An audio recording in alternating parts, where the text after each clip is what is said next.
O Microsoft Access é um banco de dados relacional contido no pacote Microsoft 365, conhecido antigamente também como Office, Microsoft Office. Eu utilizo ele há 2 décadas para análise de dados gerenciais, para a construção de automação de processos de rotina de escritório. Então, ele tem sido muito útil para mim, porque ele me dá velocidade. Toda vez que o Excel não consegue suportar um volume de dados ou começa a ficar travado, começa a ficar lento, eu trago essa base de dados para o Access, processo ele com muito mais leveza e devolvo para o Excel apenas o que ele precisa para a formação dos relatórios. Então isso me dá muito mais desempenho, uma capacidade de lidar com dados muito maiores. A outra vantagem também é que eu posso delegar tarefas para ele rodar automaticamente, enquanto eu estou livre para executar outras. Então isso me dá muito mais versatilidade, muito mais velocidade para trabalhar. Então é isso que eu quero mostrar hoje para vocês, um pouco dessas características deles, para que vocês entendam o melhor momento de usá-lo. Nós vamos ver aqui o que ele faz, para que serve e para que não serve. Vamos juntos. O Microsoft Access ele armazena tabelas de dados de até 4 milhões de registros e 256 campos. Vamos lembrar o conceito de tabela para quem está iniciando neste mundo da automação de rotina de escritório. Então, uma tabela nada mais é do que um conjunto de linhas, composto também de colunas e disposto de dados nesse ambiente. Aqui na primeira linha, sempre considera como título, numa tabela. As linhas seguintes são chamadas de registros e cada coluna é chamado de campo. Então, cada registro contém um conjunto de campos correlacionados. Assim, eu posso, por exemplo, fazer uma tabela, hipoteticamente aqui, a título de exemplo apenas, de matrículas dos alunos nesse curso. Então, se eu fosse controlar, e eu controlo inclusive, os meus alunos, os meus assinantes aqui da comunidade Eldefran, com uma tabela em Access, eu poderia controlar até 4 milhões de alunos, 4 milhões de assinantes, sem qualquer necessidade de outra aplicação. Então imagine o meu sonho, que maravilha seria ter 4 milhões de alunos, né? Então mesmo assim eu ainda conseguiria gerenciar através do Access, porque é a capacidade normal dele. Além disso, ele armazena várias tabelas em um único banco de dados até o tamanho máximo de 2 GB de armazenamento. Quer dizer que eu posso quebrar essa minha tabela em duas ou mais tabelas dentro deles, que somadas não passe o tamanho do banco de 2 GB. Assim eu poderia, por exemplo, deixar 3 milhões de assinantes numa tabela e separar outros 100 mil numa segunda tabela para deixar para um outro mentor dentro da plataforma. Além disso, ele permite vincular tabelas entre bancos de dados diferentes. Imagine que no exemplo que nós estamos trabalhando, eu pegasse a segunda tabela agora, passasse para um segundo banco e transferisse isso para um trabalho, um controle de um outro mentor. Ainda assim, eu posso vincular essa tabela como se fosse um atalho dentro do banco inicial. Então, assim, eu consigo continuar enxergando todas as tabelas num único banco de dados, mesmo que elas estejam fisicamente em bancos separados. Um conceito também muito útil de um banco de dados relacional, e é o que o Access também faz, é de relacionar campos iguais em tabelas diferentes. Imagine que eu precisasse aqui saber detalhes maiores sobre a cidade de cada assinante. Eu quisesse ter uma estatística, onde eu tenho maior aderência, qual é a cidade, qual é a região do país, onde eu tenho o maior número de assinantes. E se eu quisesse também saber a população, para me ter uma referência de tamanho de cada uma delas. Então eu teria que colocar aqui 3 colunas, vamos supor um exemplo aqui, 3 campos a mais, seria o estado, a região norte, por exemplo, aqui em Belém seria o estado do Pará, região seria a norte, e o total da população pelo último censo do IBGE. Poderia buscar isso nos dados do IBGE e trazer para cá. Tá? Só que se eu tivesse 100 mil alunos só da cidade de Belém, eu teria que registrar esses dados 100 mil vezes, uma para cada linha. Mas com a capacidade de relacionamento de campos entre tabelas diferentes, ao invés de criar 3 campos aqui e sair digitando ou fazendo qualquer tipo de controle para alimentar esses dados, basta eu fazer uma única tabela de cadastro de cidades e deixar uma única vez a linha Belém com os dados do Pará, Norte e a população. do IBGE, por exemplo.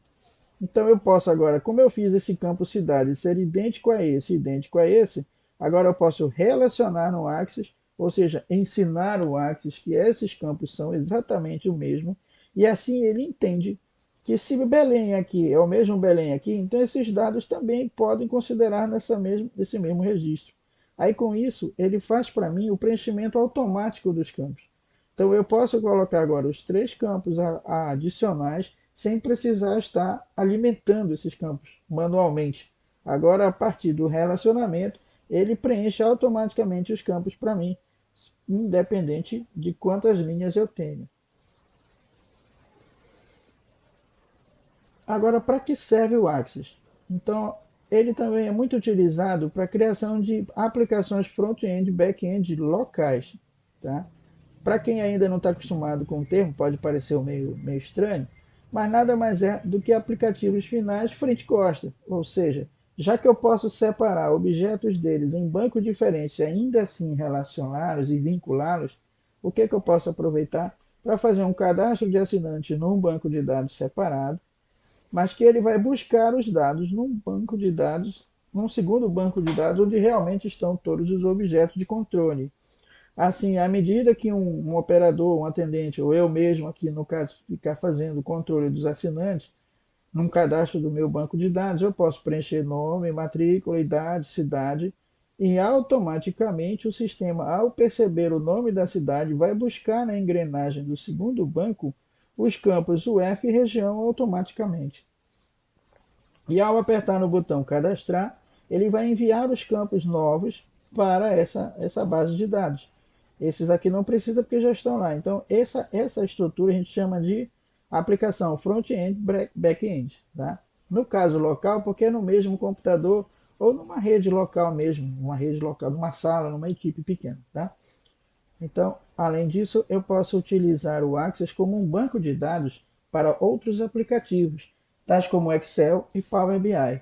Se eu tenho uma planilha muito pesada, acima de 100 mil registros, 100 mil linhas numa planilha Excel, e começar a criar campos com fórmula, você vai notar que ela fica super pesada.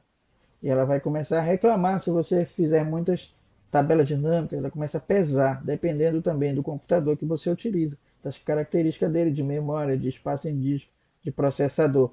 Mas independente disso, se você pegar essa base de dados e transferir ela para dentro do Access, que é o local correto de uma base de dados, Excel não foi feito para bases de dados imensas, apesar de que aparece lá nas versões mais recentes 1 milhão de linhas, mas eu quero ver você usar mais de 300 mil linhas com 50 campos de forma.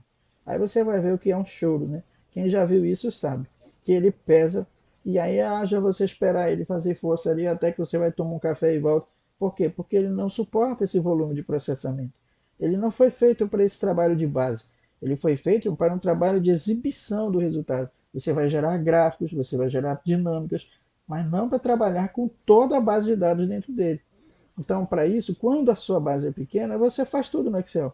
Eu sempre começo nele, mas não deixo lá quando ele cresce demais o meu banco, ou quando ele já vem grande o suficiente para ficar pesado. Nesse caso, o que eu faço? Trago para cá, processo aqui e mando para o Excel apenas o que ele precisa. A mesma coisa eu faço com o Power BI. Eu já mando a tabela pronta para o Power BI, deixando ele muito mais leve, exigindo muito menos de uma máquina. Assim eu faço todo o trabalho pesado no Access, processo tudo e entrego já só a tabela final para exibição do dashboard. Além disso, ele é muito útil para compartilhar tabelas como listas do SharePoint para distribuição de dados via web. Aqui uma aplicação remota. Eu estou em home office, trabalhando como exemplo, e preciso passar dados para alguém da minha equipe, um colega de trabalho que está também em home office, na casa dele. Então eu posso pegar a minha tabela e conectar ao SharePoint. E essa tabela do Access vai virar lista do SharePoint, que nada mais é do que uma tabela do SharePoint. Só que no SharePoint ele chama de lista, é só isso.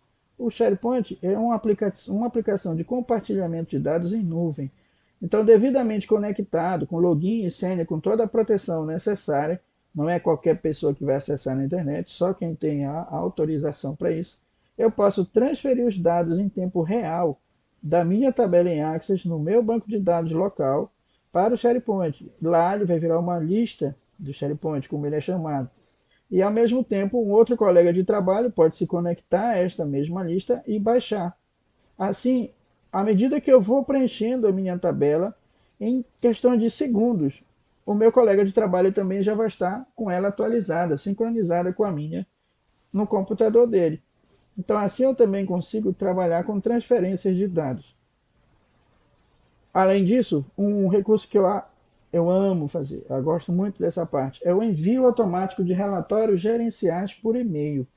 Então eu posso montar, a partir das bases de dados no Axis, uma rotina para que ele perceba qual é o gestor que está fora da meta. Ele vai receber um padrão de e-mail, porque eu defino todo o texto que vai ficar no e-mail, qual é o tipo de anexo que vai, se os filtros que são. Eu posso fazer com que cada gestor receba os seus dados, não os dados de toda a empresa, como é costume se fazer quando não se tem esse recurso.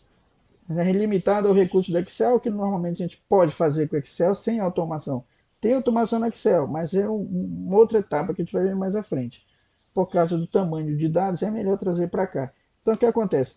Se eu tenho um volume imenso de dados, diversas filiais, 30, 40 gestores numa equipe imensa, corporativa, e eu preciso distribuir dados para eles. Mas eu faço o quê? Geralmente no Excel a gente bota todo mundo junto num planilhão e manda esse planilhão para todo mundo de uma vez.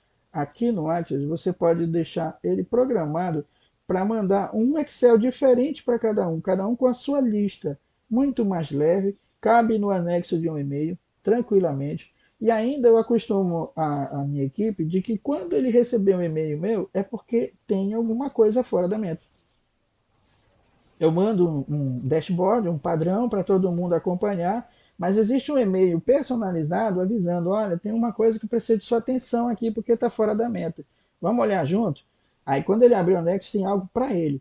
E assim eu consigo disparar 40 e-mails em menos de 5 minutos, cada um o seu. Enquanto o Axis está fazendo isso, eu estou fazendo outra coisa ali no meu Excelzinho que eu também gosto de fazer. Então esse recurso é muito útil. Tá?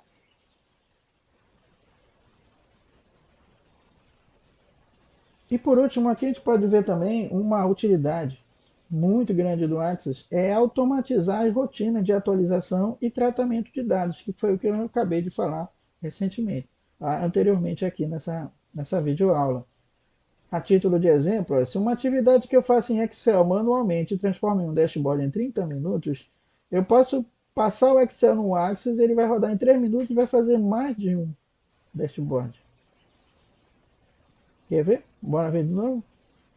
Para fixar, pega uma tabela em Excel, transforma em manual em 30 minutos. No Access, através do Access, você faz em um décimo do tempo e muitos outros dashboards ao mesmo tempo.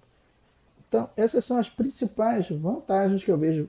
O que ele faz de diferente para mim? Por que eu preciso trabalhar com ele? Por que o Eldo escolheu trabalhar com ele? Agora, para que não serve o Access? O Access não serve para formulário web. Apesar dele ter formulários, ele ter toda uma estrutura, já houve um momento, movimentos atrás, alguns anos atrás, de deixar ele web, até tinha o Access Web, mas hoje a Microsoft e outras empresas já desenvolveram soluções mais práticas, que ele já se tornou obsoleto para isso. Então eu não utilizo mais o Access para formulário web. Tá? Então o que é mais recomendável é, por exemplo, você utilizar o Microsoft Forms ou mesmo o Google Forms. E ainda, quem sabe, até o Power Apps, que é uma outra aplicação, mas exige uma assinatura separada do Microsoft 365, mas que ele é muito prático, muito versátil para criar aplicativos até mesmo para celular. Então, porque já existem essas novas soluções, o Access não precisa mais fazer força. Nosso velhinho aqui não precisa mais se preocupar com formulário web. Deixa isso fora dele. Deixa para formulários locais.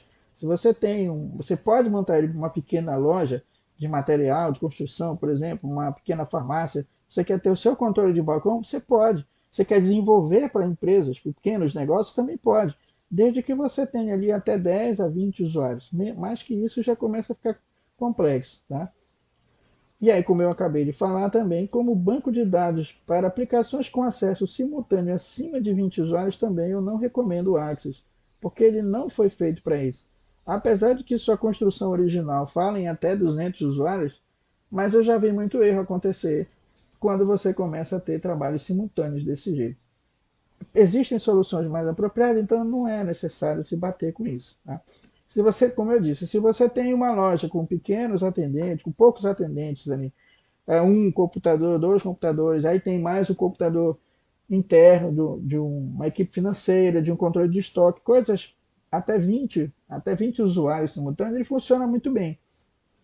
Mas quando passar disso, eu já recomendo você pensar em soluções de sistemas ERP, Enterprise Resource Planning. Já é uma solução completa, é um sistema integrado de gestão na tradução, que ele já faz todo esse trabalho para negócios estruturados. Tá? Então ele já vem com estrutura de RH, já vem com contabilidade, já vem a parte financeira, vem com controle de estoque, CRM para controle de vendas. Então já existem soluções prontas para isso, não tem por que a gente se bater com o Microsoft Access tentando achar uma solução ali dentro dele. Você começa no Access, você pode até começar algo pequeno no Access, mas você já tem até sistemas ERP gratuitos, se for o caso, para uma loja e precisa de uma estrutura pensando em toda a sua equipe. Então, deixa isso para outras aplicações mais apropriadas. Também você pode, se for trabalhar apenas com dados, se você trabalha com grande volume de dados, um DBA, algo, você sabe que a Access não é para isso. Então, as melhores plataformas de base de dados, os maiores bancos de dados para volumes corporativos com volumes acima de 10 milhões de dados, 10 milhões de registros, essas coisas, a Access não é para isso. Para isso você tem o SQL Server, o Azure, Oracle ou até mesmo o MySQL, que é uma versão gratuita de banco de dados. Aí vale a pena explorar se for esse o ambiente que você tem. Também, pelo amor de Deus, não vão usar o Access para enviar e-mail marketing. Isso é praticamente um suicídio. Tá? Por quê? Porque ele vai enviar. O problema não está no erro dele. O problema está que se você for fazer e-mail marketing, querer mandar e-mail para vender, para oferecer produtos, você vai acabar tendo seu e-mail bloqueado. Porque não se trata apenas de envio. Ele envia. Mas você tem que enviar para quem quer receber. Quando eu envio e-mails gerenciais, eu estou mandando para o gerente que está esperando o meu e-mail. Ele não vai ter por que me marcar como spam. Porque não é spam, é um combinado. Quando eu combinei que tal hora eu vou mandar um relatório gerencial para ele. De manhã tem um volume, de tarde tem outro, então está todo mundo esperando aquilo ali. Agora, quando você usar isso, sendo um microempreendedor, você sendo um autônomo e querer mostrar seu serviço para uma lista de e-mails que você conseguiu, você vai ter problemas, porque isso aqui não é feito para isso. Aquelas pessoas não estão esperando, elas vão te marcar como spam. E se elas começarem um volume de muita gente marcar de spam, o teu servidor vai ter que bloquear a tua conta de e-mail. E se você insistir depois do desbloqueio, ele vai excluir teu e-mail. Pode ser Gmail, pode ser Yahoo, pode ser qualquer conta que você tiver, eles vão fazer isso. Então, não perca, não destrua o seu trabalho. Se você está iniciando agora, já sabendo dessa rotina. Para isso, você tem aplicações prontas, inclusive o Mailchimp, que começa com planos gratuitos. Tem também o Bitrix 24, mas são apenas são sugestões. Mas essas estruturas já têm todo um trabalho interno de controle de envio, de lista, de quem aceitou receber, a quem se cadastrou numa página de contatos. Então, existem mais do que enviar um e-mail. Então, o Access não é adequado, não deve ser utilizado para e-mail marketing, que você vai acabar sendo tratado como spam. E por último, automatizar rotinas sem um padrão estabelecido. Aqui eu recomendo que você comece a padronizar sua rotina a partir do Microsoft Excel.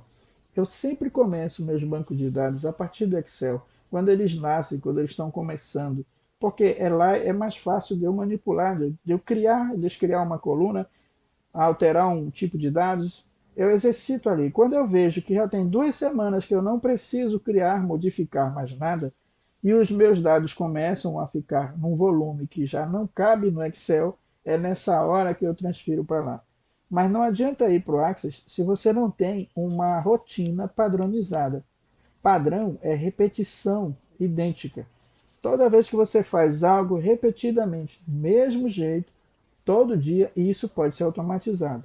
Se não está igual, se você não tem um padrão estabelecido, você não tem como automatizar, porque se não tem repetição, eu não posso fazer igual. Eu transfiro para o Access aquilo que é igualzinho, aquilo que eu enjoei de fazer. Todo dia eu tenho que copiar, baixar a base, excluir umas certas linhas, alterar um formato. preencher uma dinâmica, atualizar a dinâmica no Excel. Quando eu começo a precisar fazer esse monte de coisas todo dia igual, antes de eu enjoar, eu já passei para o Axis. Aí ele vai fazer para mim. E ele faz assim, segundos. Quando eu penso que ele começou, ele já terminou.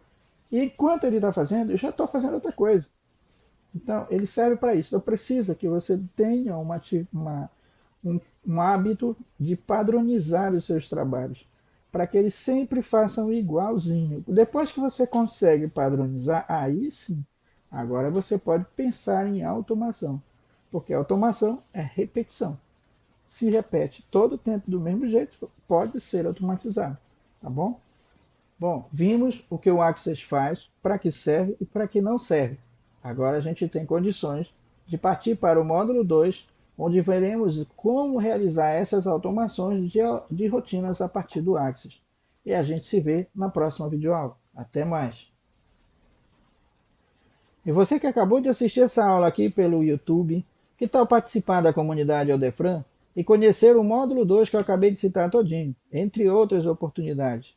Eu fiz uma plataforma de videoaulas só para passar esse conhecimento. Lá você também vai encontrar aulas práticas com a gente, que a gente tem sempre uma live marcada toda semana, para que a gente possa discutir um estudo de caso de um dos assinantes que traz para a gente. Assim a gente vai praticando aquilo que você viu no conjunto de teorias ali de aulas conceituais como essa, de aulas também filmadas, onde eu vou mostrar como fazer cada atividade num aplicativo. E além disso, você tem um ambiente fechado no Facebook para todos os assinantes poderem interagir, participar das enquetes, escolher o que a gente quer, o que vocês querem que a gente providencie aqui para vocês de material. E é isso. Eu gostaria de ver você por lá. Vem com a gente, sinta-se convidado, dá uma olhada aqui no link e a gente se encontra por lá. Até mais!